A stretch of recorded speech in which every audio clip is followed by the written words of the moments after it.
Chelsea beat Borussia Dortmund and are through to the quarterfinal. Jules, we can praise Chelsea and my man Kai Havertz in a minute. Yeah. But let's start with the Germans, who are absolutely furious with the officiating. Yeah, completely. Mad, they didn't think it was a penalty. The Chilwell cross and the handball by Wolf. Was it? I thought it was. I think in the Premier League it's not given because the defender is really close, to be fair, to Chilwell. But I think in the Champions League they always give them after VAR intervenes. Can I say this, Marius?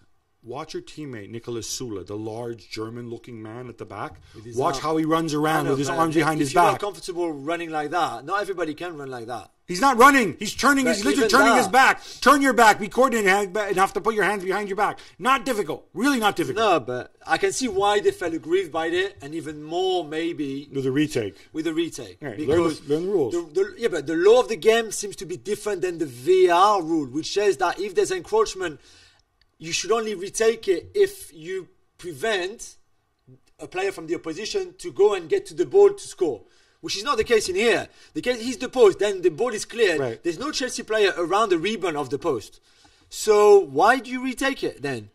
I believe there's a difference between the referee, as you mentioned, between the referee making the call on the pitch and the VAR intervening. Yeah, but I don't think the VAR should have intervened to make that one retaken, to be fair. But great win, and I thought amazing performance from Havertz, one of his best games that he had for a long time. And as he's for Chelsea, the best on earth. Yeah, of course. And as for Chelsea, Gab, you mentioned that win. It's the second win in a row for Graham Potter, of course, but you wrote about the fact that it's not really Potter ball, or maybe not yet. Which no, you're not yet. It's got nothing to do with Potter ball. It's got nothing to do with what got him the job. And this is what I think is an interesting dilemma, right?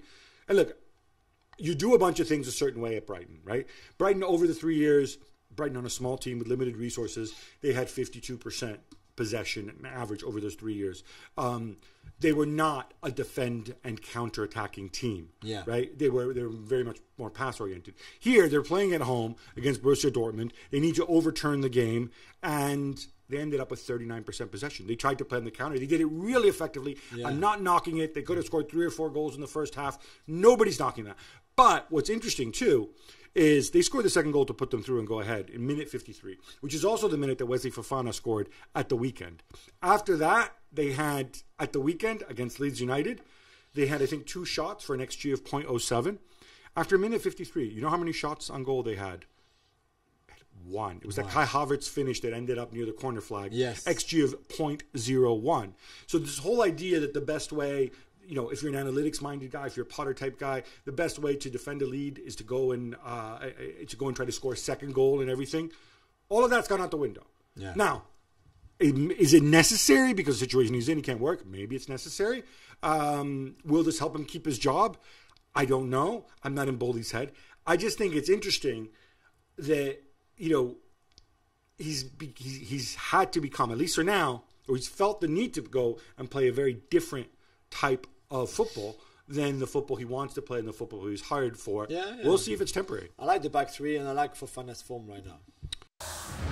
Thanks so much for watching ESPN on YouTube. And for more sports highlights and analysis, be sure to download the ESPN app. And for premium content and live streaming, subscribe to ESPN Plus.